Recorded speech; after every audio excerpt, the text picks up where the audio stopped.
wà tó jẹ́ pé ojú ló fi fẹ́ kò fẹ́ dénú. Fine, àárọ̀ yìí tí mo stream ẹ̀ ó sọ pé òfin gbé Ọlọ́run ga ni. Tó bá ti ṣe show kan tó ṣe show méjì show mẹ́ta ó ti tó. Tó ṣe show kan tó ṣe show méjì mẹ́ta lórí ẹ̀ ó ti tó. Tó bá kàn ń sọ̀rọ̀ ó kàn lè máa fi sínú rọ̀ pé ọpẹ́lọpẹ́ Ọlọ́run o tí ò bójú ẹ jẹ́. Ìgbà kan náà pè wọ́ lálákìsà Ọlọ́run wá sọ ẹ́ donígba aṣọ.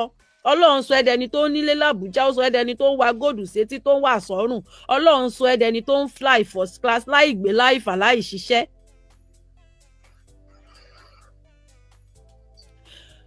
Ṣé kò yẹ kó máa fi dúpẹ́ lọ́wọ́ Ọlọ́run bẹ́ẹ̀ yẹn in that area like that. But gbogbo ó ní gọ́dọ̀ ọ̀run mi yìí gan ara ẹ̀ pa 30 mi yìí gan ó wọ́ọ̀tì 10 million 10 million ló wọ́ọ̀tì. Owó wa jọ Kwame lójú tí Kwame bá dárúkọ 100 million báyìí ẹ wò pé àwọn eléyìí is plenty o. Kò sí nǹkan fẹ́ bí kó shut up ẹnu ẹ̀. Wọ́n ń sọ̀rọ̀ sọ́rọ́gẹ́sì. Ó tún sọ olóòlóyún and mo confirm ẹ̀ lánàá 100% you're pregnant. Ó jọ gàtè kò jọ gàtè ṣé kò fẹsẹ̀ méjèèjì tí ó gàtè. Okay, o ti introduce Dorcas sí godmother nìyẹn. Tó bá feel pé Dorcas fẹ́ snatch godmother because from what I was told yesterday wọ́n ní Dorcas ò kí ń pe godmother yẹn lẹ́yìn. Because ẹni tó pè mí lánàá yẹn sorry ma ẹni tó pè mí lánàá yẹn ẹni yẹn súnmọ́ godmother yẹn bí iṣan ọrùn. Wọ́n ní Dorcas ò kí ń pe godmother lẹ́yìn. Wọ́n dẹ̀ ní pé o máa ń rojọ́ Kọ́lá tó ẹ̀jọ̀ ẹ̀ ó dọ̀ mà if not màá gbàgbé nǹkan tí mo fẹ́ sọ mo bọ̀ mọ́ Kọ́lá tù. Wọ́n ní o máa ń rojọ́ Dorcas níbi lẹ́yìn ẹ ti jà náà ká ní pé ẹ ti jà sí tí mo gbọ́ ilé màá kàn fi ṣe màá fi pamọ́ but ẹ ti ìjà wà ńlẹ̀ so there is no point pé à ń pancake ẹ̀ mọ́. Wọ́n ló máa ń rojú ẹ̀ kiri lẹ́nu ibi tẹ́mi náà dẹ́ ti gbà pé ẹni tó pè mí sọ fún ẹ̀dá Ọlọ́run Kọ́lá tù ṣe mo ever bá yín sọ pé Kwame pè mí rí. Tí èmi àtẹ̀yàn tí mo bá ń báyàn ṣe èèyàn tí mò ń bá ṣe ni mo máa ń face. Gbogbo bí wà àti BJ bẹ́ẹ̀ ṣe jọ ṣe sister tó tẹ ṣe ẹ̀gbọ́n àtàbúrò tó ń gbà yẹn ìgbà yẹn gan ló yẹ kémi àti ẹ̀gbọ́n sọ̀rọ̀ but no ibi tẹ́mi bá lọ ni mo máa ń face. Èèyàn tí mo bá ń bá ẹni yóò bá máa kó gbogbo ayé kó wọn mọ́ra kó kàn mí mi lè máa pe àwọn tó súnmọ́ ẹni yẹn lẹ́yìn. I don't do things like that. So ìgbà tẹ́ni yẹn wá sọ pé ṣèbọ́wọ́ mi ló ti béèrè nǹkan báyìí mo ní èmi ò mọ nǹkan tẹ́mi ò lè sọ lígbàgbọ́ èmi ò mà kì í ṣe lẹ́yìn. Ṣé you understand? So why would you tell third, fourth, fifth party Funkini they were not there when you called me? I don't record.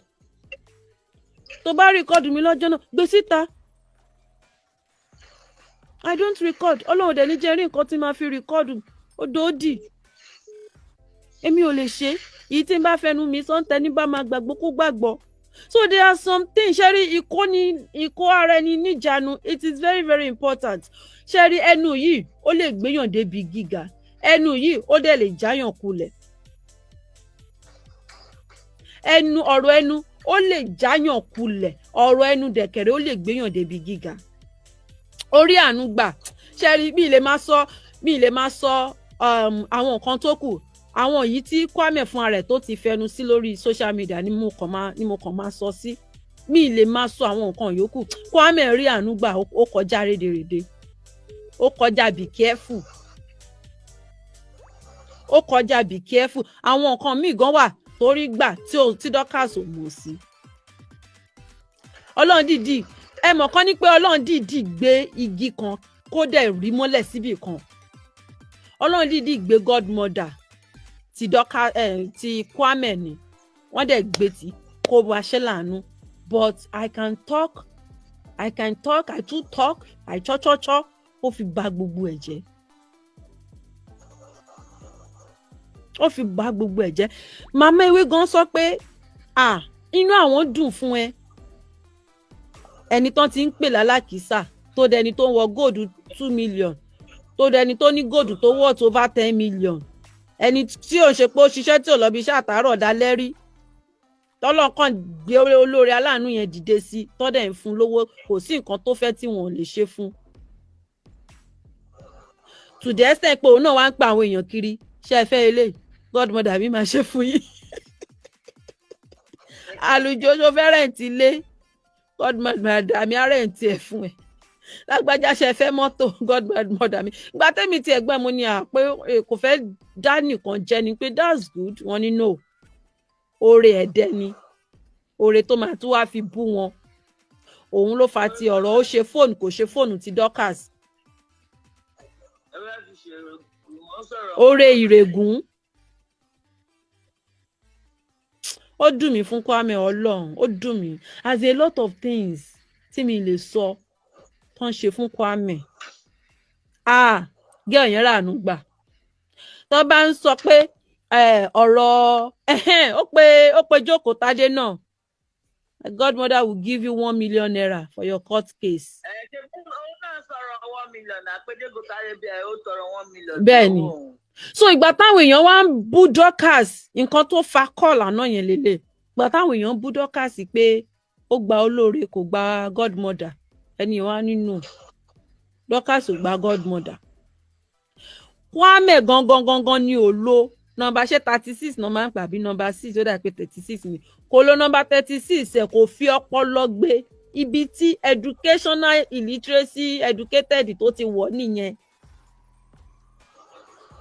Ibi tó ti wọ̀ nìyẹn. Okay, ó ti feel pé Dorcas ó fẹ́ outsmart ẹ o. Wàá dẹ̀ fọpọlọ ṣe. Kò ní fàjà rárá. Kò ní tẹ̀ ní fàjà kò ní fagbọ́n mi sí òtó débi tó wá ń bọ́ sórí social media.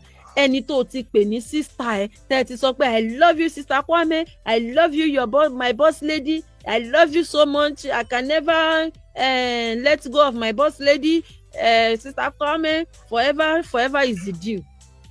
Ẹni yẹn ló wá bọ́ síta àti èyí tó ikọ́ tó mọ̀ pé ó ń dùn lọ́kàn àti tí ò dùn lọ́kàn ó mú gbogbo ẹ̀ ó bẹ́ síta.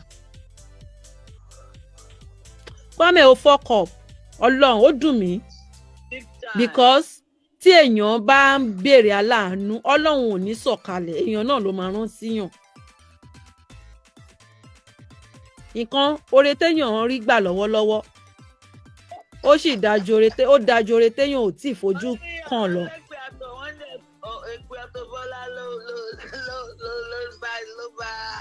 Ló bá Kwame jà. Analisa Àdàbí kẹ́kọ̀ọ́ òṣìṣẹ́. Àbí kò fẹ́ yẹ Lizzy Anjorin àbí Lizzy fẹ́ ṣòfò ni. Àdàbí orí burúkú ẹ̀ wò.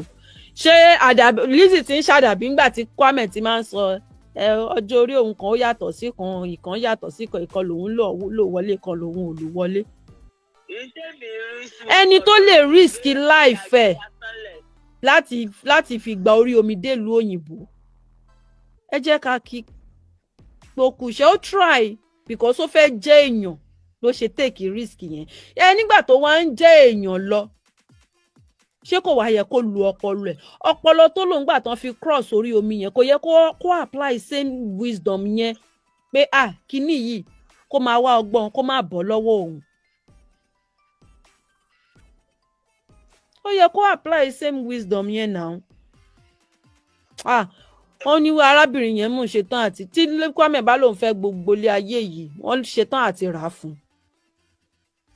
But ẹjọ́ rírò àpèlágbájá my godmother he give me this he give me that he my godmother he first class me he second class me he my godmother is this is that. Aunty Buki. Ma.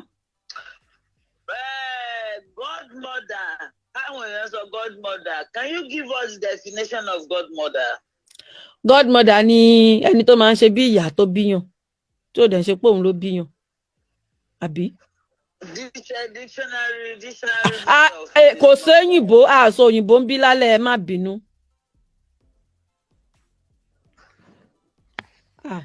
Kọ́lá tó ẹ má jẹ́ ká sòyìnbó. Olùrànlọ́wọ́ ló jẹ́ sí Kwame, kò kì í ṣe godmother. No, ṣebí nǹkan tó ń pè wọ́n nìyẹn. Àwọn Catholics tó máa ń lo word godfather àti godmother táwọn kan bá fẹ́ ṣe baptism. Nǹkan tó ń pè wọ́n nìyẹn. Ìgbà tó lọ sí school of law. Òun ni a woman who parents a child at baptism and promises to take responsibility for their religious education. That's the meaning of godmother. Nǹkan tó ń pè wọ́n nìyẹn. Tá a bá sọ pé olùrànlọ́wọ́ ó lè má yé. Tó lọ sí college of University of Law, College of Lawyer. So Kwame, sórí nǹkan tẹ́mi expect kò ṣe. Má bú mi o, mi àjà o, à ń sọ̀rọ̀ ni o, má bú mi o. Torí èébú yẹn lè lọ gbòdì lára mi ká fẹ́ jà, mi dẹ̀ nífẹ̀ẹ́ ká jà, ká má fọ̀rọ̀ yìí ṣèjà. Sórí nǹkan tẹ́mi expect kò ṣe nígbà tí olùrànlọ́wọ́ ti wọlé tọ̀ ẹ́. Kò ní kó fẹ́ lọ sí school. Àwọn course kan máa wà ní Germany àbí kò sí ní ẹ̀yin tẹ́ ń gbé Germany. Àwọn course kan máa wà tó jẹ́ pé wọ́n ń ṣe ní English. Tí ò bá tiẹ̀ ṣe ní English, at least ó ṣe gbogbo àwọn tó wà ní non-speaking English country àbáwọn ẹni sọ òyìnbó yẹn, gbogbo wọn kọ́ ni wọ́n daft náà ni wọ́n lọ́pọlọ náà. For the fact pé wọn ò sọ òyìnbó kò mí pé wọn ò lọ́pọlọ. Kó lọ sí school, kó fi ní ọgbọ́n, kó fi ní ìmọ̀. Mi ìsọpọ̀ ọlọ́gbọ́n o, ọgbọ́n kún ọgbọ́n ni mo ń sọ o. Because ẹni tí godmother kó 10 million lé lọ́wọ́ kó lọ fi ra góòlù tí ò bá lọ́gbọ́n ni á lọ dà sí gọ́tà ni, kò ní gba gold shop lọ kó lọ ra góòlù ń bẹ̀. So nǹkan tèmi expect kò ṣe nìyẹn. So that tó bá fi education díẹ̀ kún, owó yẹn á lè ṣe dáadáa lára ẹ. Olómọ àbúrò pé yẹn ti wà nílùú òyìnbó for almost how many years kò ṣeré. Ìwọ tó gbóró mi tó gba abẹ tó risk life ẹ tó lọ tó fún ẹ ní second chance. Kò yẹ kó mọ rí àwọn èèyàn fín. Ó yẹ kó mọ ọ̀nà Ọlọ́run. Ó yẹ kí àwọn èèyàn tí wọ́n máa Kwame ìwọ ni mò ń bá wí mi ò bọ ẹ. Ó yẹ ìwà change ẹ̀. Jẹ́ kí àwọn èèyàn kí wọ́n máa sin Ọlọ́run láti ara ẹ̀. Ìwọ ló máa sọ pé ìyá gidi ni. Ìyá ẹ̀ wọ́n tọ́ ẹ ní ìdílé Kristẹni. Jẹ́ kí àwọn ayé kí wọ́n rí kíní Kristẹni yẹn lára. Ìwọ ló máa ṣépè, èpè ní. Ṣé wàá ti Lizard ṣe relate ni? Ó tún wá bù yẹn nítorí ọmọ. Kò dáa. Ó ti jà fẹ́ ẹni yìí náà ti jà fún ẹ. Kò sẹ́ni tó lè cause misunderstanding tó fi máa bù wọn. Ó yẹ kó walk away ni. Ó yẹ kó even kí tí Dorcas gan bá ń throw tantrum kó kàn ignore pé ẹ ti pera yín ní sister, ẹ ti jọ ṣe ọ̀rẹ́ kọ̀ọ̀kan, ẹ ti jọ pera yín lẹ́yìn, ẹ ti jọ ní sleepless night together.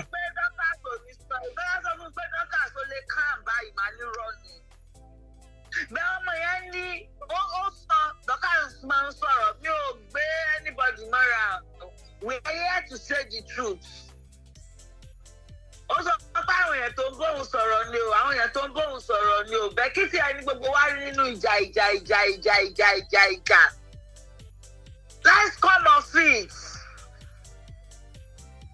Ìwọ tó ráàánú gbà, ó yẹ kí àwọn èèyàn. Kọ́ máa fi tiẹ̀ tọrọ pé àìwọ́ lọ́hùn bí ọmọ ìṣe ráàánú gbà ká kéèyàn náà rí àánú gbà.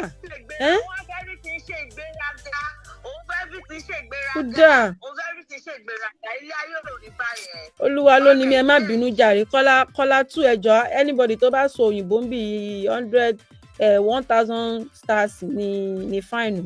Ẹ máa san fine 1,000 stars. Ẹ má ṣe bò.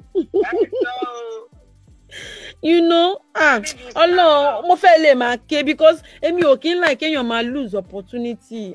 Kwame please tó bá jẹ́ pé àdúrà ìkóra ẹni níjànú please fi sí àdúrà máa ka sáàmù máa ka báíbù máa ka whatever tó lè máa kà sí orojọ́ jù Ọlọ́run orojọ́ jù ó ti pọ̀ jù ṣó tí ẹ̀rí ti tèmi tó lọ sọ fún ọkú yẹn ni mo gbà why kí ni o wá kan lórí íńtánẹ́ẹ̀tì mo dẹ̀ bẹ́ẹ̀ rí mo send ẹ̀sẹ̀ o pè mí ló ìyẹn ṣe wá tún fa ẹjọ́ mo ṣe ni arábìnrin tó ń tò kéèkì tí báyọ̀ nìyàn tó ètò yeye ó tojọ́ jù so gbogbo bó ṣe ń display lórí Facebook náà ó ṣùs pé ó káàmù rárá sórí wọ́n máa ń pè nǹkan ní kéèyàn sórí téèyàn bá ń ṣe nǹkan tó dáa tó láìkì nǹkan tẹ́nìyẹn ṣe wàá emulate ẹ̀ wàá máa copy yẹn ni wípé copy kó ṣe pé copy o àti bẹ́ẹ̀ nìyẹn ṣe ń ṣe tó wù ẹ́ ìwọ náà wàá máa try láti fẹ́ máa ṣe bẹ́ẹ̀ kí ìwọ náà